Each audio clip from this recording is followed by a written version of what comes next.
Muy buenas chicos, hoy me he venido a Lleida, a los campos de Lleida, en busca de sisón. Y allí lo tenemos. No sé si lo conseguiréis ver. Se le ve la cabecita. A ver si oímos el pedorreo.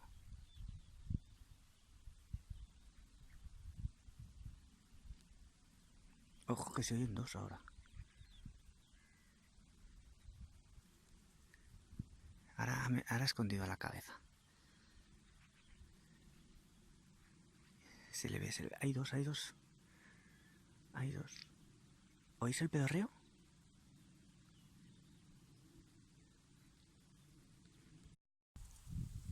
Bueno, no ha habido suerte con la grabación del sisón, no os la he podido hacer de forma que la podáis ver, por lo menos lo habéis oído. Y bueno, aquí estamos a ver qué vemos hoy, qué os puedo grabar y qué os puedo contar. Venga, vámonos de paseo. Muy bien chicos, mirad, aquí tenemos un hormiguero, bueno, el caminito de las hormigas. Aquí tenemos la especie Mesor barbarus, es muy fácil de identificar porque es la típica que la soldado tiene esa cabeza grande y rojiza, y luego las chiquititas, que serían las obreras. ¿Vale? Esto es lo que se denominan castas. Cada tipo, cada clase de hormiga, dentro de una misma especie, dentro de un mismo hormiguero, está dividido en castas. La reina es una casta. Las nurses, que son las primeras hormigas que salen al formar la colonia, que son las que cuidan a la reina, es un tipo de casta. Las obreras es otro tipo de casta. Y la soldado es otro tipo de casta.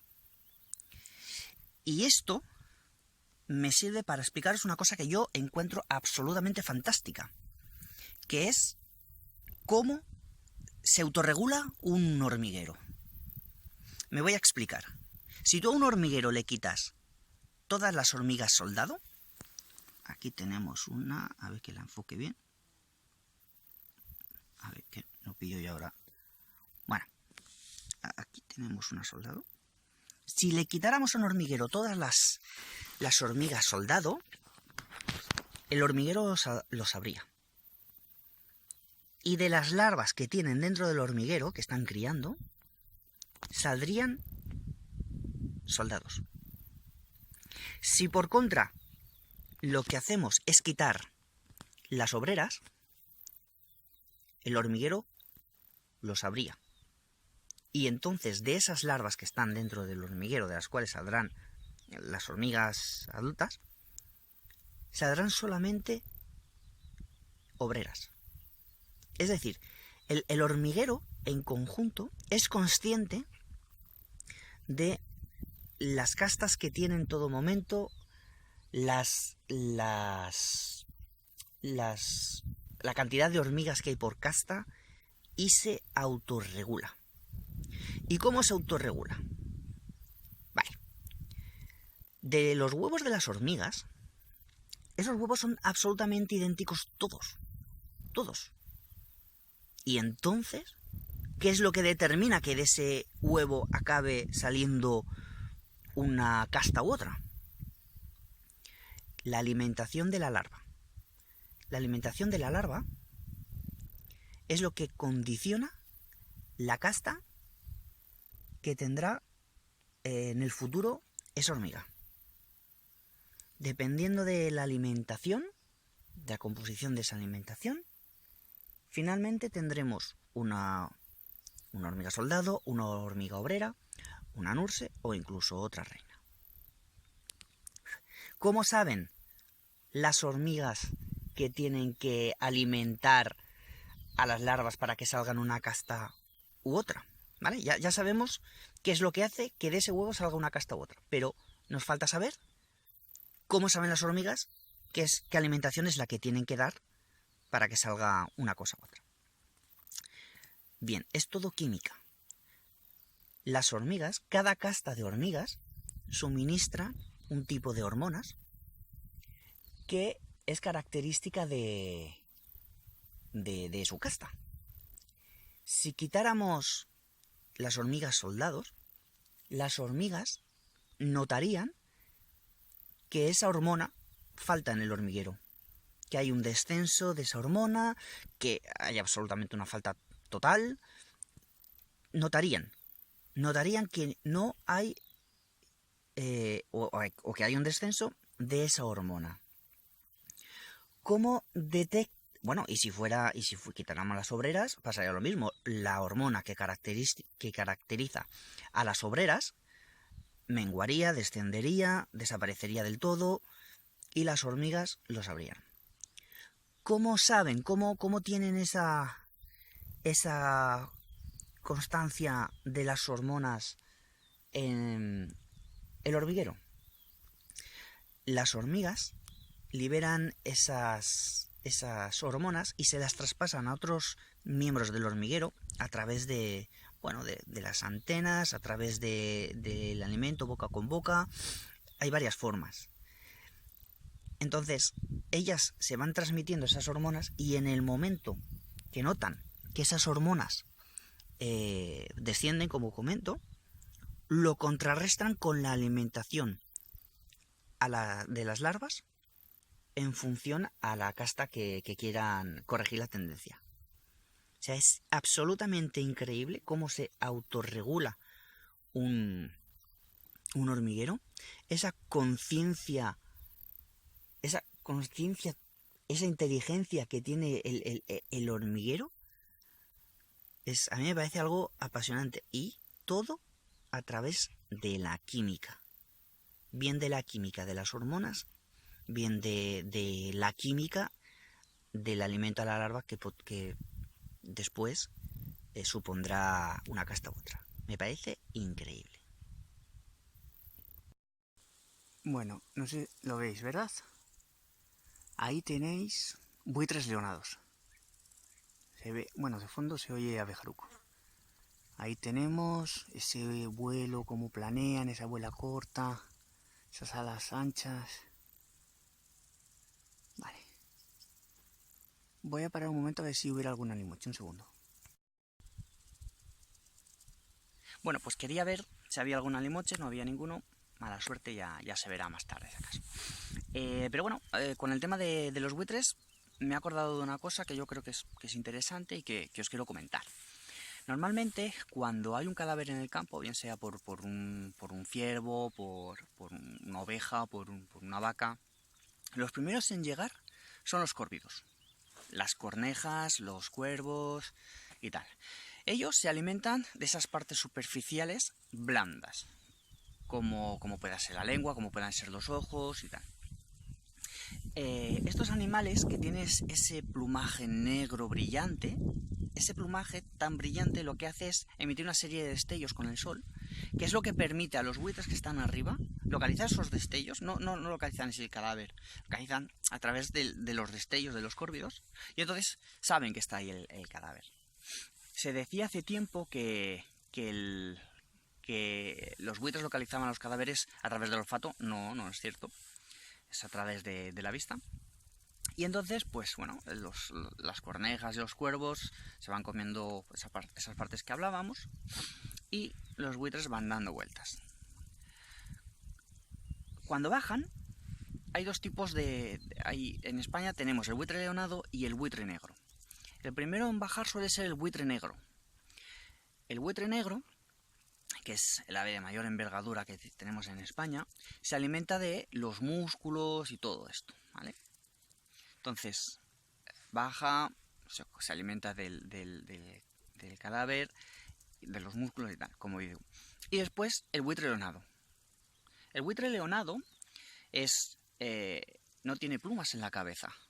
¿Por qué no tiene plumas en la cabeza? Porque se alimenta de las vísceras internas del buitre, de los órganos, los pulmones, el corazón, los intestinos, el estómago y tal. Como la cabeza la mete dentro de lo que es el cadáver, se mancha de sangre mucho. Claro, no es lo mismo comer de la carne como tal que meter la cabeza dentro del cuerpo del bicho, la sacas ensangrentada, ¿no? Entonces, ese es el motivo por el cual no tienen plumas en la cabeza. Es como medida de higiene, porque si tuvieran plumas, lo que sería una medida antihigiénica total. La tienen desprovista de plumas pues para mancharse menos o para poder limpiarse mejor. Si lo tuvieran con plumas, se llenarían hasta arriba de sangre, podría ser un foco de infecciones y tal. Claro, el buitre negro no tiene la cabeza pelada, porque como no mete la cabeza dentro del cuerpo del animal, que se alimenta de los músculos de fuera, no tiene esa necesidad. Me parece muy curioso, ¿no?, el orden de llegada que tienen los buitres al cadáver en función a su alimentación y cómo esa alimentación, cómo su cuerpo lo tienen diseñado para esa alimentación concreta. Parece algo súper curioso. Y luego ya el último en llegar ya es el quebrantahuesos, que es el que tiene la alimentación más específica de todos, porque se alimenta de huesos. Es conocido, bueno, esa acción que hace de coger los huesos, se remonta volando, y lanza el hueso al suelo para que se parta. Se decía antaño que lo que hacía era alimentarse del tuétano, del hueso, por eso lo rompía, para acceder al tuétano. No es así tampoco. Lo hace para fragmentar el hueso, pero el hueso se lo come entero, no solamente el tuétano, entero. Yo os recomiendo poneros vídeos en YouTube de un quebrantahuesos tragando hueso, porque es espectacular. Bueno, venga, vamos a ver qué más vemos. Bueno, pues la verdad es que la salida de hoy me está cundiendo bastante. He visto águila culebrera, he visto aguilucho cenizo, he visto buitre leonado, he visto carraca, he visto cernícalo, he visto grajilla, mucha bubilla, mucha. He visto... ¿qué más he visto? He visto alondra, he visto cogujada, he visto perdiz. Y con el tema de la perdiz me he acordado una cosa y digo, ostras, luego lo explicaré porque considero que es interesante, ¿no? Las perdices depositan sus huevos a ras de suelo, ¿no? En un campo a ras de suelo. Esto es bastante arriesgado, ¿no? Porque el nido está accesible a predadores que se acerquen tanto por suelo como por aire, ¿no? Claro, un nido en lo alto de un árbol es mucho más inaccesible que no a ras de suelo, ¿no? Porque es más difícil de llegar para muchos predadores. Entonces, de esto me he acordado de lo que son los polluelos nidícolas y los polluelos nidífugos. Los polluelos nidícolas son los que cuando nacen del huevo todavía permanecen en el nido hasta que, bueno, los padres los van alimentando y tal, pero digamos que nacen desvalidos, ¿vale? Y se quedan en el nido hasta que adquieren la madurez suficiente, la madurez física y todo, para poder salir de allí, ¿no? Y ser un mínimo de independientes. Sin embargo, luego están los los polluelos nidífugos. Los polluelos nidífugos, como el nombre indica, se fugan del nido nada más nacer. Son unos polluelos mucho más independientes y prácticamente cuando salen ya del huevo ya son, no quiero decir autosuficientes, pero bueno, pero sí mucho más independientes, ya tienen autonomía propia, no dependen de la alimentación de los padres, ya se pueden mover con toda naturalidad, un poco torpes, ¿no? Porque acaban de aprender, pero bueno, con naturalidad. Claro, normalmente los polluelos nidífugos son los de las aves que anidan a ras de suelo, como las perdices que comentaba o como los patos, ¿no? ¿Por qué? Porque el polluelo tiene que ser relativamente autosuficiente ya nada más nacer, porque como hemos hablado que el nido está muy expuesto a posibles predadores, el polluelo tiene que poder huir o alejarse del nido, tal. Los los polluelos nidícolas suelen ser los que están en sitios en nidos mucho más inaccesibles, ¿no? Como no está ese peligro para los polluelos de que puedan ser predados, no existe tanto peligro a que puedan ser predados, esa madurez física se la pueden permitir conseguir más tarde, ¿no? El polluelo que sale del cascarón y que tiene el nido a ras de suelo, ese no se puede permitir estar ahí desvalido, porque nos corre el riesgo de ser predado. Tiene que ser un minuto suficiente, ¿vale? En cuestiones de aves, pues están las aves nidícolas y las aves nidífugas. Realmente, cuando hablamos de crías, por ejemplo también de mamíferos, hablamos de crías altriciales, cuando son crías, pues eso, que nacen desvalidas, como por ejemplo los gazapos. Los gazapos nacen ciegos, sin pelo, completamente desvalidos, ¿no? Requieren los cuidados de su madre. Son crías altriciales, que se llaman. Y cuando nos referimos a las aves, este tipo de crías altriciales son las nidícolas. Y luego nos encontramos las crías precociales. Las precociales son las que cuando nacen, pues bueno, son un poco más independientes. Os he puesto el ejemplo del conejo como cría altricial. Os pongo el caso de la liebre, del lebrato, como animal precocial, ¿vale? Claro, vuelvo a lo mismo. El conejo excava madrigueras subterráneas y no es especialmente accesible a los predadores, con lo cual esas crías se pueden permitir madurar físicamente más tarde. Pero sin embargo la liebre, que no hace esas madrigueras subterráneas, sino que encama significa que se echa a ras de suelo, a cielo abierto. En los lebratos tienen que tener pues esa ya fuerza física, esa mínima independencia para no ser para poder huir si viene un predador y no quedarse allí y ser predados, ¿no? Este sería el ejemplo de los mamíferos. Pues en las aves sería las aves nidífugas, bien. Ahora que digo esto, ¿vale? También pensaba en las estrategias de reproducción de muchos animales. Hay dos estrategias de reproducción principales, que es la estrategia de R y la estrategia de K. La estrategia de R son todas esas especies que tienen un montón de crías y que les dedican poco cuidado, ¿vale? Tienden a ser animales, especies con facilidad a ser predadas, entonces lo que hacen es tener multitud de crías y bueno, algunas sobrevivirán, ¿no? Por ejemplo, el ratón. Y luego están la estrategia de la K. La estrategia de la K son aquellas especies que en vez de tener muchas crías y que se apañen ellas solas, ¿no? Tienen una o dos a las que le dedican muchísimo cuidado y muchísima atención. Son especies que maduran físicamente mucho más tarde que no las que utilizan la estrategia de la R. Por ejemplo, un oso.